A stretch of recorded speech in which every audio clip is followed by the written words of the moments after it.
I welcome all of you to this webinar session.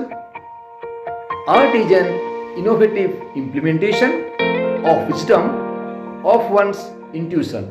It is just a synthesis of different ideas and is taught to a trusted group only. One can use it wisely in the interest of mankind. It knows no authority for any teaching. It is just self-evolved and self-oriented only. It is above any revolution and revelation. It has its importance in its greatest presentation only, because only through presentation it attracts people and infuses in them a sense of benevolence attitude. It believes in the word of Buddha that he had told once to his disciples that work out your own salvation. Friends, it is just a movement and a journey towards one's own salvation only, because through this silent message the world is reformed for times to come. It establishes the truth through one's thought, which needs no word to express. One's own salvation with diligence matters here much than anything else. Presentation through wisdom and reasoning is its strength. So friends, art can never be dogmatic. Two forces are at war within the mind of an interest or within the mind of an artist. Hence, we can say an artist always passes through different stages of deformation and finally reaches from the animal stage to the stage of human and then to the stage of God. Intellect and intuition always go together here, by which alone one can realize the reality only. So friends, distinction between knowledge gained by the intellect and wisdom gained through the intuition is rightly represented here. In every age of history, our artists have proved this to the best of their ability. The journey of an artist is always from unmanifest absolute into the depth of matter. Friends, they are the spiritual leaders of the race. They learn more and more about the universe through silence only. Hence, let's realize the importance of art and artists in different ages who have blended them very carefully and their thoughts for the well-being of the society. Let's examine Gandhara School of Art in this connection, where Buddha and Buddhism have been depicted with courtesy. Thank you. A warm welcome to one and all present here. Good morning everyone. Respected chairpersons, Professor Kamakhi Prasad Das Sir, HOD History, Government College Koraput, Seminar Coordinator Minati Panigrahi Ma'am, my seniors and my dear friends. Today in this webinar, I Simran Naik would like to present an article on Features of Gandhara School of Art prepared by our departmental HOD Professor Das Sir. What is Gandhara School of Art? Gandhara art, style of Buddhist visual art that developed in what is now northwestern Pakistan and eastern Afghanistan between the 1st century BC and the 7th century CE. Let me first discuss who introduced Gandhara art. The Gandhara School of Art was developed during the region of Kusanas. It was an intricate part of the Indian history and it is uniquely associated with the Greco-Roman style of art. The Gandhara school was basically formed as a result of the combination of Greco-Roman style and Indian ideas. Let's discuss some of the examples of Gandhara school of art. The Bahman Buddha of Afghanistan were the example of the Gandhara school. The other materials used were mud, lime, stucco.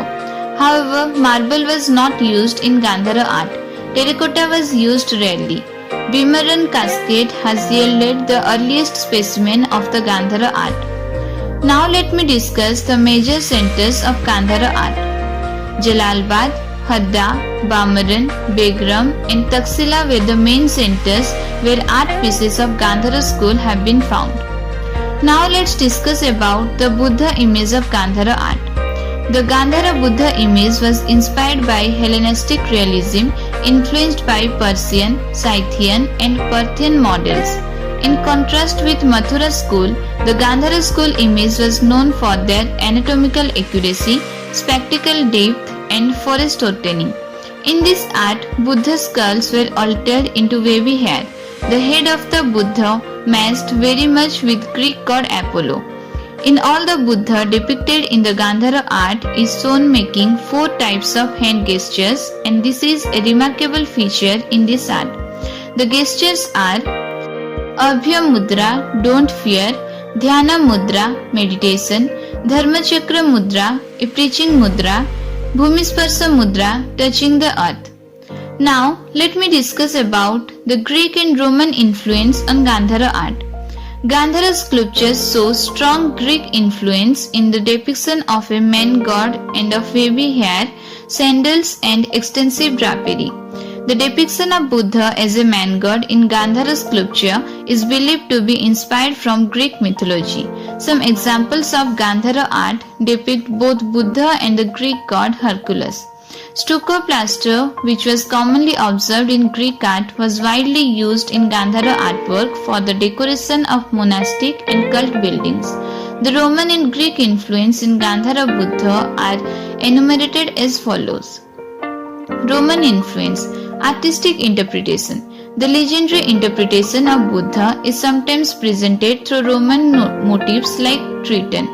Artistic techniques. In artistic interpretation, Buddha of Gandhara is sometimes presented through Roman art techniques using vine scroll, cherub wearing garland. Anthropomorphic tradition. The tradition of representation of Buddha in human face is inspired from Roman anthropomorphic tradition. Dress.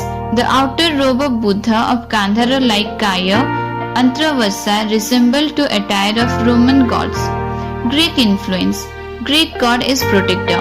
In many images of Buddha in Gandhara, he is seen under the protection of Greek god Hercules. Vajrapani. Vajrapani found in the right hand of future Buddha is told as transformed symbol of Hercules, who is seen as protector of Buddha. Greek architectural influence. Some images of Buddha in Gandhara are presented in Greek architectural environment bearing the affinity of Corinthian. Artistic beauty. The Apollo-like face of Buddha, natural realism, wavy hair as seen in images of Buddha in Gandhara resembles to Hellenistic tradition. Intellectual affinity. The halo and burn of Gandhara Buddha signifies intellectual imbibitions of Buddha from Greek. Here I want to conclude my topic with this. The Gandhara school had also Roman as well as Greek influence and assimilated Archimedean, Parthian and Bactrian. The Buddha has curly hair and there are linear strokes over the head. The forehead plane has protruding eyeballs, eyes are half closed and the face and cheeks are not round like the images found in other parts of India. Ears are elongated, especially the earlobes. Overall, the image is very expressive and calmness remains the center point of attraction in Gandhara style of Buddha. However, there are certain drawbacks of Gandhara school portrayal of the Buddha. The Buddha image of Gandhara school has been claimed to be an original contribution, but its aesthetic quality is indifferent and it lacks the vulgue and independence of expression that characterize the freestanding Bodhisattva of Mathura. Thank you. सुप्रभात। सम्मानीय chairman HOD Kamakshi Prasad Das sir, seminar coordinator miss Minati Panigrahi ma'am और यहाँ उपस्थित सभी छात्रा छात्रियों का मैं हार्दिक स्वागत करती हूँ। आज की इस वेबिनार सेशन के उपरांत पर मैं सविता आप सभी के समक्ष गांधा स्कूल ऑफ आर्ट इस विषय पर हमारे विभाग HOD द्वारा तैयार किया गया लेख आप सभी के समक्ष में लेकर उपस्थित हूँ।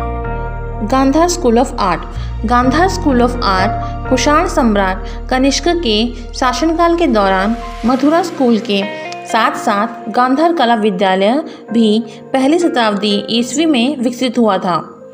शक और कुषाणा दोनों गांधार स्कूल के संरक्षक थे, जो मानव रूप में बौद्ध के पहले मूर्तिकला प्रतिनिधियों के लिए जाना जाता है। गांधार स्कूल की कला प्रमुख रूप से महायान थी और ग्रीको रोमन का भी प्रभाव दिखाती है। इसकी मुख्य विशेषता यह है कि गांधार स्कूल ग्रीको रोमन मानदंडों पर आधारित था, जिसमें विदेशी तकनीकों और एक विदेशी भावनाओं को समाहित किया गया था। इसके ग्रीको बौद्ध कला विद्यालय के रूप में भी जाना जाता है। विदेशी प्रभाव बौद्ध की मूर्तियों से स्पष्ट होता है, जिसमें वे ग्रीक मूर्तियों से मिलते जुलते थे। गांधार स्कूल ऑफ आर्ट में ग्रे बालुआ पत्थर का उपयोग किया जाता है। इसके गांधार कला के उदाहरण अफगानिस्तान की बामियन बौद्ध गांधार विचारधारा के उदाहरण थे। उपयोग की जाने वाली अन्य सामग्री मिट्टी, चूना, प्लास्टर थी। हालांकि गांधार कला में संगमरमर का उपयोग नहीं किया जाता था, लेकिन टेराकोट का उपयोग शायद ही कभी किया जाता था। बीमारन ताबूत ने गांधार कला का सबसे पहला नमूना पेश किया है। इसके प्रमुख केंद्र जलालबाग, हडा, बामरन, बेग्राम और तक्षशिला मुख्य केंद्र थे, जहां गांधार स्कूल की कलाकृतियां मिली हैं। गांधार कला की बौद्ध छवि। गांधार बौद्ध की छवि हेलेनिस्टिक यथातत्ववाद से प्रेरित थी, जो फारसी, सिथियान और पार्थियन मॉडल से प्रभावित थे। मथुरा स्कूल के विपरीत गांधार स्कूल की छवियां उनकी शारीरिक सटीकता, स्थानिक गहराइयां और पूर्व भाषा के लिए जानी जाती हैं। इस कला में बौद्ध की कर्ल को लहराते बालों में बदल दिया गया था। बौद्ध का सिर ग्रीक भगवान अपोलो से बहुत मेल खाता था। गांधार कला में बौद्ध की विभिन्न मुद्राएं।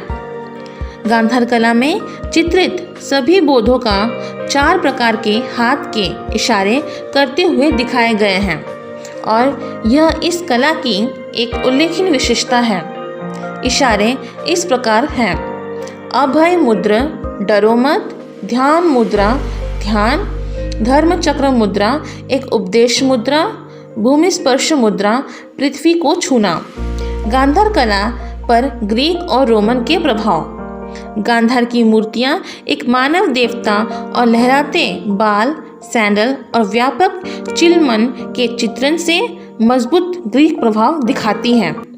माना जाता है कि गांधार की मूर्तिकला में बौद्ध का मानव देवता के रूप के चित्रण ग्रीक पौराणिक कथाओं से प्रेरित माना जाता है।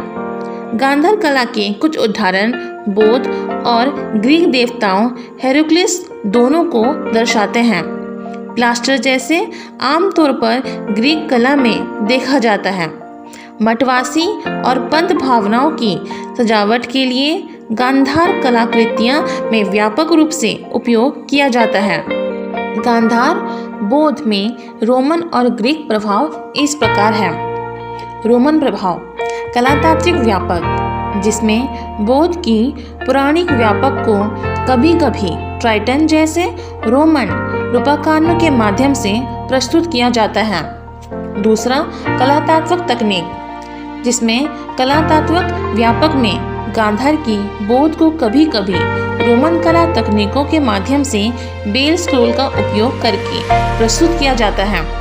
तीसरा माला पहने करूप मानव रूपी परंपरा, जिसमें मानव रूप में बौद्ध के प्रतिनिधियों की परंपरा रोमन मानव रूपी परंपरा से प्रेरित है। चौथा कपड़े। गांधार के बौद्ध का बाहरी वस्त्र काया की तरह अंतर्वर्षा रोमन देवताओं की पोशाक जैसा दिखाता है। ग्रीक प्रभाव। पहला ग्रीक देवता रक्षक के रूप में है, जिसमें गांधार में बौद्ध की कई छवियों में उन्हें ग्रीक देवता हेराक्लिस के संरक्षण से देखा जाता है। दूसरा ब्रजपाणी, जिसमें भविष्य के बोध के दाहिने हाथ में पाए जाने वाले ब्रजपाणी को हेरक्लिस के रूपांतरित प्रतीक के रूप में बताया गया है, जिसे बोध के रक्षक के रूप में देखा जाता है। तीसरा ग्रीक वस्तु प्रभाव, जिसमें गांधार में बोध की कुछ छवियां ग्रीक वास्तुशिल्प वातावरण में प्रस्तुत की गई हैं। चौथा कलात्मक सुंदरता, जिसमें अपोलो जैसे बोध का चेहरा प्राकृतिक यथातथवाद गांधार में बोध की छवियों में देखे गए लहराते बाल हेलेनिस्टिक परंपरा से मिलते जुलते हैं। अंततः कारण को दर्शाता है। हालांकि गांधार की मूर्तिकला रोमन कला के लिए उतनी ही बकाया है जितनी कि ग्रीशियन कला के लिए। भले ही गांधार मूर्तिकला की प्रतिमा प्राकृतिक में भारतीय थी, लेकिन इसमें शास्त्रीय रोमन कला से रूपाकानों और तकनीकों को भी शामिल किया गया था। गांधार की मूर्तियों में देखी गई शास्त्रीय रोमन कला की कुछ विशेषताएं बेल स्कल, माला के साथ करूब, ट्राइटन है। इसके अतिरिक्त गांधार की मूर्तिकार रोमन धर्म की मानव रूपी परंपराओं से आकर्षित हुए हैं। गांधार कला में बोध का चित्रण एक युवा अपोलो को चित्रित करने वाली मूर्तियों की याद दिलाता है। बोध पर वस्त्रों को लपेटना भी रोमन साम्राज्य की प्रतिमाओं का चिल्मन का समान थी। धन्यवाद।